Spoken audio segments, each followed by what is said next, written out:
Olá, turma, tudo bem? Vamos lá? Eu até queria fazer no ao vivo, mas preciso de alguns ajustes ainda aqui no meu computador. Então, vamos fazer mais alguns dias dessa forma e aí vamos ver se a gente consegue fazer pelo ao vivo, tá bom? Então, a gente vai fazer por aqui mesmo hoje.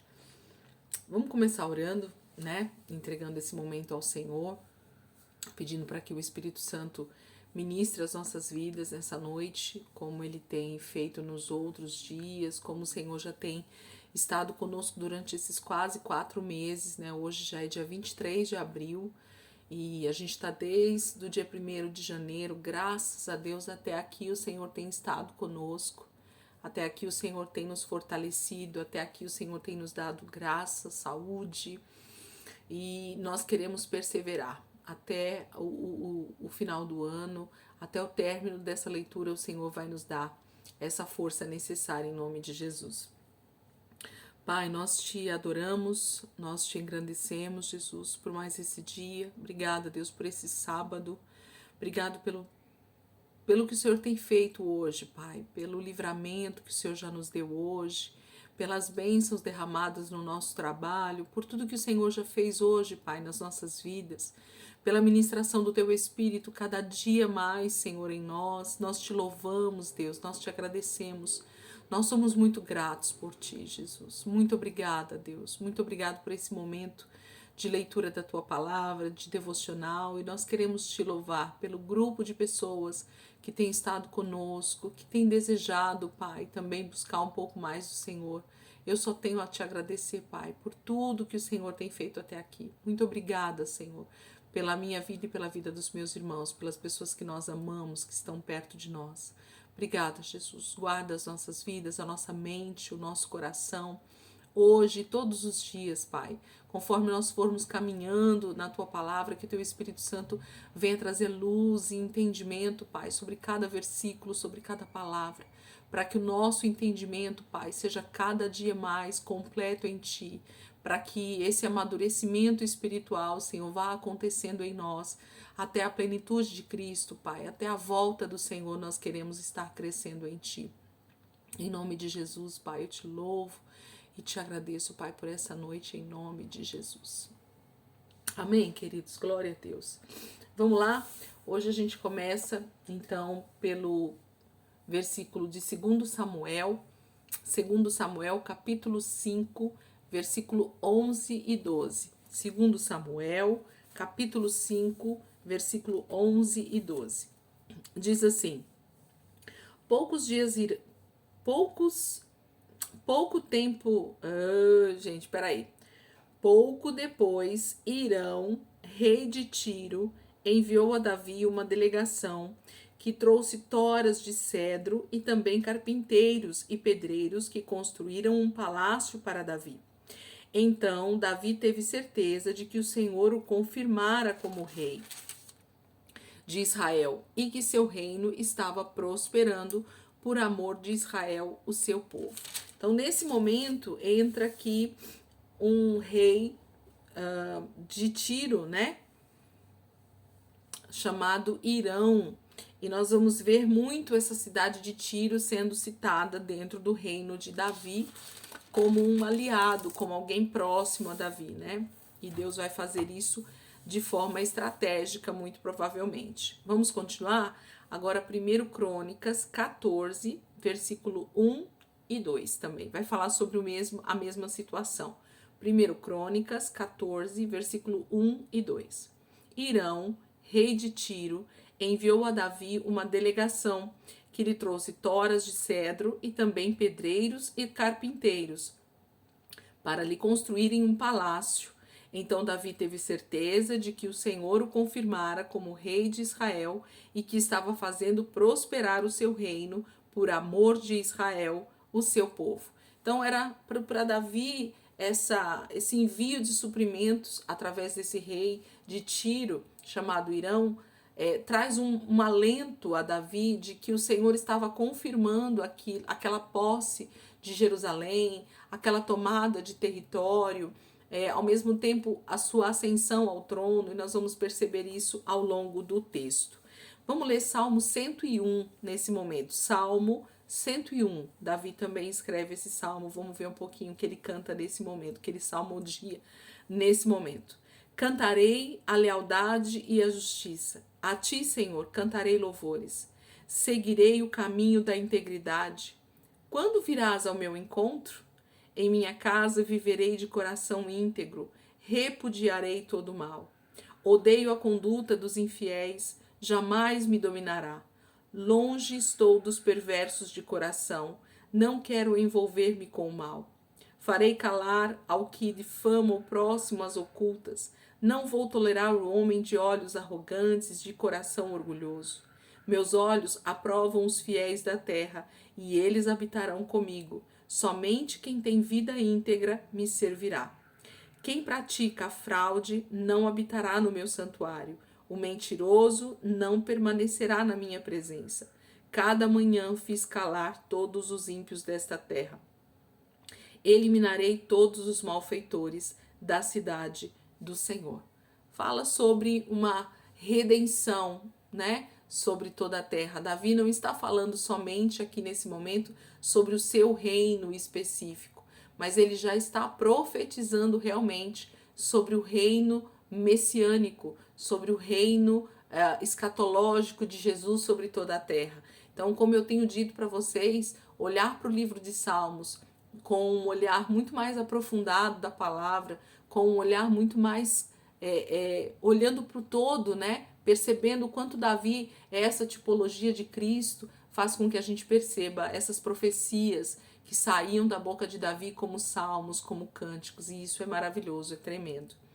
Vamos continuar? Agora, segundo Samuel, capítulo 5, a partir do versículo 13, 14 e 15. Segundo Samuel, capítulo 5, versículo 13, 14 e 15. Depois de mudar-se de Hebrom para Jerusalém, Davi tomou mais concubinas e esposas e gerou mais filhos e filhas. Estes são os nomes dos que lhes nasceram ali: Samua, Sobabe, Natã, Salomão, Ibar, Elisua, Nefeg, Jáfia, Elisama, Eliada e Elifelete. Então, esses foram outros filhos que Davi agora teve já instalado em Jerusalém. 1 Crônicas, capítulo 3, versículo 5 em diante, vai falar a mesma passagem. 1 Crônicas, capítulo 3, versículos 5, 6, 7, 8 e 9. Vai falar sobre esses filhos. Onde Davi reinou 33 anos, nasceram-lhe os seguintes filhos: Simeia, Sobabe, Natã e Salomão, os 4 filhos que ele teve com Batseba, filha de Amiel. Davi teve ainda mais 9 filhos: Ibar, Elisua, Eupalete, Nogá, Nefeg, Jáfia, Elisama, Eliada e Elifelete. Todos esses foram filhos de Davi, além dos que teve com suas concubinas e a filha Tamar, irmã deles. Então fala de uma genealogia um pouco maior aqui já, né? 1 Crônicas 14, versículo 3, 4 e 5. 1 Crônicas 14, 3, 4 e 5. Em Jerusalém, Davi tomou para si mais mulheres e gerou mais filhos e filhas. Estes são os nomes dos que lhe nasceram ali: Samua, Sobabe, Natã, Salomão, Ibar, Elisua, Eupalete, Nogá, Nefeg, Jáfia, Elisama, Beeliada e Elifelete. Então, essas passagens que a gente acabou de ver falam, né, contam sobre essa genealogia de Davi, sobre os outros filhos que agora Davi tem com outras mulheres que ele toma para si também, já reinando em Jerusalém. Durante todo esse período que ele reina, os 33 anos, né, que ele reina ali sobre Jerusalém, Davi tem outros filhos com outras mulheres. Aqui está descrito essa genealogia para nós. Vamos continuar? Segundo Samuel, capítulo 5, versículo 17 agora. 17. Segundo Samuel 5, 17. Ao saberem que Davi tinha sido ungido rei de Israel, os filisteus foram com todo o exército prendê-lo, mas Davi soube disso e foi para a fortaleza. A mesma coisa, nós vamos ler o mesmo texto em 1 Crônicas 14, versículo 8. Quando os filisteus ficaram sabendo que Davi tinha sido ungido rei de todo Israel, foram com todo o exército prendê-lo. Mas Davi soube disso e saiu para enfrentá-los. Vamos ver o que acontece? 1 Crônicas, capítulo 12, a partir do versículo 8, do 8 ao 15. 1 Crônicas, capítulo 12, versículo 8. Da tribo de Gade, alguns aliaram-se a Davi em sua fortaleza no deserto. Eram guerreiros corajosos, prontos para a batalha, e sabiam lutar com escudo e com lança. Tinham a bravura de um leão e eram ágeis como gazelas nos montes. Ézer era o primeiro, Obadias o segundo, Eliabe o terceiro, Mismana o quarto, Jeremias o quinto, Ataí o sexto, Eliel o sétimo, Joanã o oitavo, Eusabade o nono, Jeremias o décimo e Maquibanai o 11º. Todos esses de Gade eram chefes de exércitos. O menor valia por 100 e o maior enfrentava 1000. Foram eles que atravessaram o Jordão no primeiro mês do ano, quando o rio transborda em todas as suas margens, e puseram em fuga todos os que moravam nos vales, a leste e a oeste. Então, um grupo de homens, né, que aqui está dizendo que eles eram valentes o suficiente para um homem lutar contra 1000, para outros lutarem contra 100, de tamanha era a valentia e a destreza desses homens. Eles eram da tribo de Gade, os chamados gaditas, né? Em alguns textos a gente vai encontrar esse termo gaditas. São os homens que eram da tribo de Gade e que eles tinham esse ímpeto para lutar com muita força. Por isso que eles são chamados de leões, né? Eles lutam como leões, por isso eles chamam eles de gaditas. Vamos ver o que acontece. 2 Samuel, capítulo 5, versículo 18. 2 Samuel, capítulo 5, versículo 18. Tendo os filisteus se espalhado pelo vale de Refaim, esse mesmo texto está lá em 1 Crônicas 14, 9. Tendo os filisteus invadido o vale de Refaim. Agora, 2 Samuel 23, 13. Durante a colheita, 3 chefes do batalhão dos 30 foram encontrar Davi na caverna de Adulão, enquanto um grupo de filisteus acampava no vale de Refaim. Estando Davi nessa fortaleza e o destacamento filisteu em Belém, Davi expressou este forte desejo: quem me dera me trouxessem água da cisterna da porta de Belém. Então aqueles 3 atravessaram o acampamento filisteu, tiraram a água da cisterna e a trouxeram a Davi, mas ele se recusou a beber. Em vez disso, derramou-o como uma oferta ao Senhor e disse: o Senhor me livre de beber desta água. Seria como beber o sangue dos que arriscaram a vida para trazê-la. E Davi não bebeu daquela água. Foram esses os feitos dos 3 principais guerreiros. Essa passagem da água de Davi, ao mesmo tempo que parece um simples texto, a gente sabe que tem um contexto espiritual por trás. Mas eu confesso para vocês que eu fico na dúvida, ainda espiritualmente falando, por que Davi decide não tomar essa água. Se ele se expressa, né, desejando a água, e ao mesmo tempo esses homens se arriscam, esses 3 homens se arriscam para pegar essa água, passando muito provavelmente pelo território, pelo acampamento dos filisteus, e trazem a água para Davi.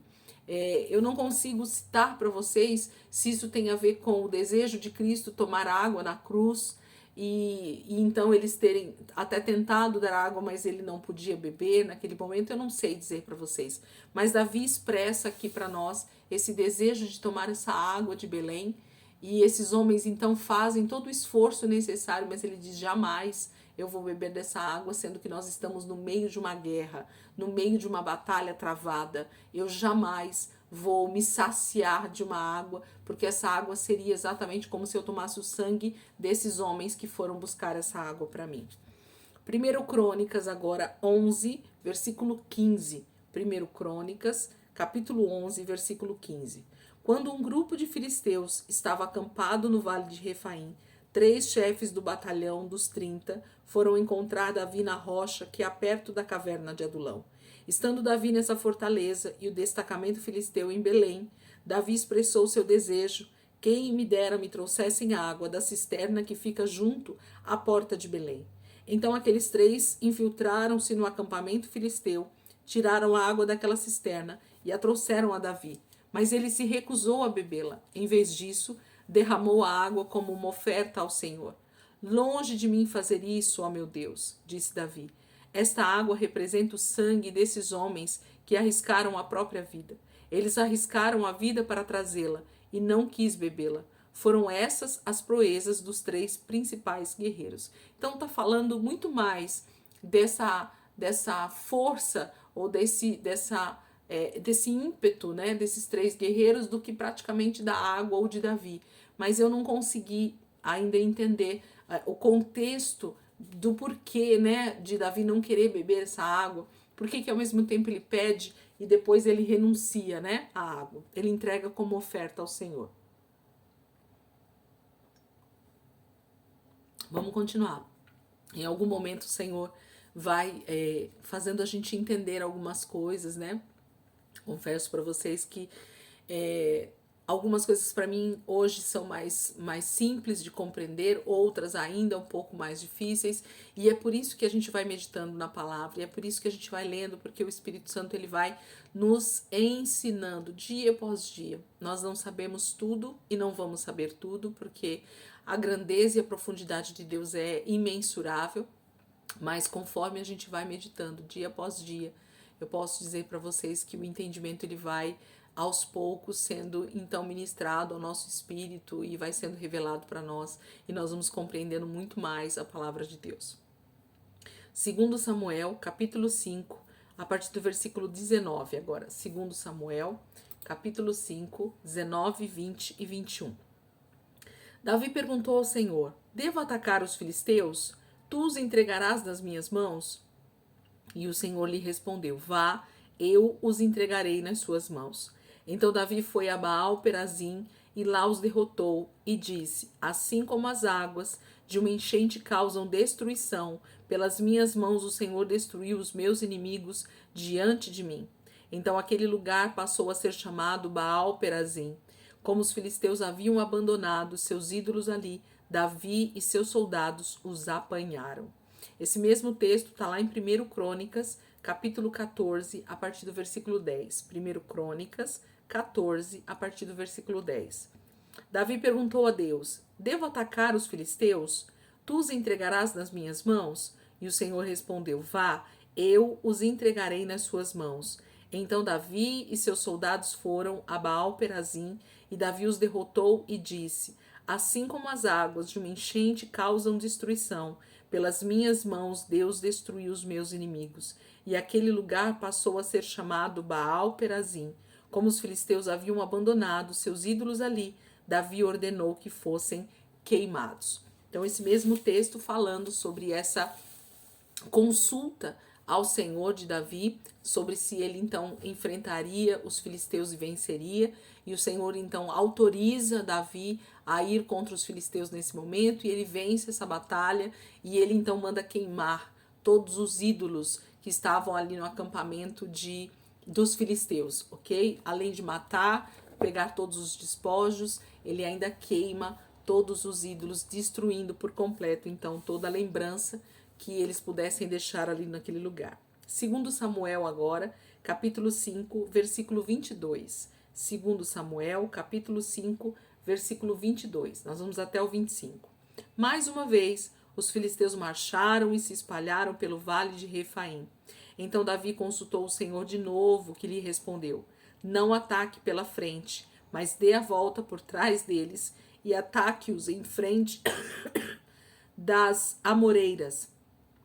Assim que você ouvir um som de passos por cima das amoreiras, saia rapidamente, pois será esse o sinal de que o Senhor saiu à sua frente para ferir os exércitos filisteus, o exército filisteu. Davi fez como o Senhor lhe tinha ordenado e derrotou os filisteus por todo o caminho, desde Gibeon até Gezer. Esse mesmo texto está lá em 1 Crônicas 14, a partir do versículo 13, do 13 ao 17. Os filisteus voltaram a atacar o vale. De novo, Davi consultou Deus, que lhe respondeu: não ataque pela frente, mas dê a volta por trás deles e ataque-os em frente das amoreiras. Assim que você ouvir um som de passos por cima das amoreiras, saia para o combate, pois este é o sinal de que Deus saiu à sua frente para ferir o exército filisteu. E Davi fez como Deus lhe tinha ordenado, e eles derrotaram o exército filisteu por todo o caminho, desde Gibeon até Gezer. Assim a fama de Davi espalhou-se por todas as terras, e o Senhor fez com que todas as nações o temessem. Então, nesse momento, Davi começa a ser respeitado não só em Israel, mas em todas as nações, a palavra está dizendo. Davi começa a ser visto como um grande rei, como um grande general de guerra, como alguém que está tendo uma unção específica para vencer as suas guerras. E ele começa a ser, então, bem visto, né? Não só em Israel, mas em todas as nações. Ele é temido. Glória a Deus. O próprio Cristo, né, vai vir e reinar sobre todas as nações também. Vamos para o nosso último trecho. 1 Crônicas, capítulo 13, versículo 1 até o 4. 1 Crônicas, capítulo 13, do versículo 1 até o 4. Depois de consultar todos os seus oficiais, os comandantes de 1000 e de 100, Davi disse a toda a Assembleia de Israel: se vocês estão de acordo e se esta é a vontade do Senhor, nosso Deus, enviemos uma mensagem a nossos irmãos em todo o território de Israel, e também aos sacerdotes e aos levitas que estão com eles em suas cidades, para virem unir-se a nós. Vamos trazer de volta a arca de nosso Deus, pois não nos importamos com ela durante o reinado de Saul. Toda a Assembleia concordou, pois isso pareceu bem a todo o povo. Esse é o momento em que Davi, então, começa a buscar, então, o real valor, né, para o seu reinado, o real sentido para o povo de Israel, que era a presença de Deus. Davi sabia muito bem qual era o significado do tabernáculo. Davi sabia muito bem o significado dos utensílios que haviam no tabernáculo. Davi sabia muito bem o significado do que tinha a arca de Deus e que ela estava lá na casa de um homem chamado Obed-Edom, guardadinha, sendo guardada por ele desde o momento em que eles tiraram lá das mãos dos filisteus, né? Desde que os filisteus entregaram de volta. E Davi fala: nós precisamos retomar a arca de Deus, nós precisamos trazer de volta a presença de Deus para esse lugar. Nós precisamos ter a presença de Deus como base para a nossa vida. E isso é maravilhoso, né? Porque essa é realmente a nossa maior essência, ter Deus como nosso alto refúgio, a nossa fortaleza, aquele Deus presente, Deus de relacionamento, ao qual nós realmente nos importamos de estar com Ele. Esse era o desejo de Davi e deve ser o nosso também, né? Agora, nós vamos ler o último trecho, que vai ser Salmo 139. Salmo 139, nós vamos ler ele inteiro, tá? Vai ser o último trecho aqui da leitura de hoje. Salmo 139. Diz assim, Salmo 139. Senhor, tu me sondas e me conheces. Sabes quando me sento e quando me levanto. De longe percebes os meus pensamentos. Sabes muito bem quando trabalho e quando descanso. Todos os meus caminhos são bem conhecidos por ti. Antes mesmo que a palavra me chegue à língua, tu já a conheces inteiramente, Senhor. Tu me cercas por trás e pela frente, e pões a tua mão sobre mim. Tal conhecimento é maravilhoso demais e está além do meu alcance. É tão elevado que não posso atingir. Para onde poderia eu escapar do teu espírito? Para onde poderia fugir da tua presença? Se eu subir aos céus, lá estás. Se eu fizer a minha cama na sepultura, também lá estás. Se eu subir com as asas da alvorada e morar na extremidade do mar, mesmo ali a tua mão direita me guiará e me susterá. Mesmo que eu diga que as trevas me encobrirão e que a luz se tornará noite ao meu redor, verei que nem as trevas são escuras para ti. A noite brilhará como o dia, pois para ti as trevas são luz. Tu criaste o íntimo do meu ser e me teceste no ventre de minha mãe. Eu te louvo porque me fizeste de modo especial e admirável. Tuas obras são maravilhosas. Digo isso com convicção. Meus ossos não estavam escondidos de ti quando em secreto fui formado e entretecido nas profundezas da terra. Os teus olhos viram o meu embrião. Todos os dias determinados para mim foram escritos no teu livro antes de qualquer deles existir. Como são preciosos para mim os teus pensamentos, ó Deus! Como é grande a soma deles! Se eu os contasse, seriam mais do que os grãos de areia. Se terminasse de contá-los, eu ainda estaria contigo. Quem dera matasses os ímpios, ó Deus! Afaste-se de mim os assassinos, porque falam de ti com maldade, e em vão rebelam-se contra ti. Acaso não odeio os que te odeiam, Senhor? E não detesto os que se revoltam contra ti? Tenho por eles ódio implacável, considero os inimigos meus. Sonda-me, ó Deus, e conhece o meu coração. Prova-me e conhece as minhas inquietações. Vê se em minha conduta algo te ofende e dirige-me pelo caminho eterno. Então, Davi, faz esse salmo, que é um salmo tão declarado, um salmo tão citado, um salmo tão lido, um salmo tão cantado, Nós temos louvores, inclusive, debaixo desse salmo. Mas o quanto é maravilhoso ver que Davi tinha esse entendimento e essa revelação a respeito de quem Deus era, e por isso ele queria tanto a presença de Deus ali próximo dele, por isso que ele desejava tanto trazer a arca de Deus para mais perto dele, porque ele sabia que se não fosse o Senhor do seu lado, se não fosse o Senhor desde o início da sua vida, se não fosse o Senhor o guiando até esse momento, Davi havia sido perseguido durante 40 anos, queridos, por Saul. Davi já tinha passado por diversas situações na sua vida, desde criança, desde menino, e mesmo assim ele tinha um fervor no seu coração, ele tinha um ardor, algo queimava dentro de Davi por Deus, algo desejava mais a presença de Deus, e Davi perseverou durante todo esse tempo até que o trono foi estabelecido em Israel. E nós sabemos que tudo isso vem nos falar sobre o nosso Cristo, nosso Senhor. Eu tenho falado isso porque eu quero que vocês comecem a entender esse contexto espiritual por trás de cada versículo, por cada capítulo que Davi vai discorrer para nós aqui durante a sua história.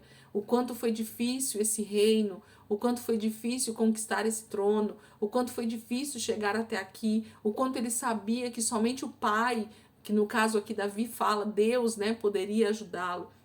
E a gente vai tendo então essas convicções do nosso coração, do quanto Deus já estava mostrando a história toda para nós, desde o Velho Testamento. Esses homens, eles não tinham nitidez do que Deus estava fazendo, mas eles tinham já uma palavra profética que, se eles guardassem no coração, com certeza eles seriam também guardados pelo Senhor até a vinda de Cristo. Então, muitas vezes a gente fala, mas como é que as pessoas foram salvas no Velho Testamento, Para alguns estudos que a gente faz e que a gente sabe que algumas pessoas foram salvas, sim, porque elas temiam, elas ouviam essa palavra e esse ardor queimava no coração, porque elas criam que o Senhor viria em algum momento trazendo essa redenção, trazendo essa salvação para Israel. Amém, queridos? Os nossos textos, nesse momento, eles estão bem quebradinhos, Bem cortados, porque a gente está contando esse início, da tomada de Israel por Davi, esse início do reino de Davi, inclusive, mas daqui a pouco a gente começa a pegar o fim da meada, A gente começa a discorrer nessa história como um todo e a gente vai entendendo o que Deus está fazendo aqui para nós também, tá bom? Deus abençoe, ótima noite para vocês aí. Bom final de semana, hoje sábado, né? Amanhã domingo, e que o Senhor possa continuar ministrando as nossas vidas. Se você não entendeu algum pedacinho que eu li aqui, volta nos textos. Se você desejar estar com a gente nos grupos, né? Ou no grupo, na verdade, de leitura, chama lá no meu WhatsApp ou deixa o recado aqui no vídeo que depois a gente adiciona vocês, tá bom? Deus abençoe, ótima noite e até amanhã, se Deus quiser, amanhã a gente tá aqui de novo.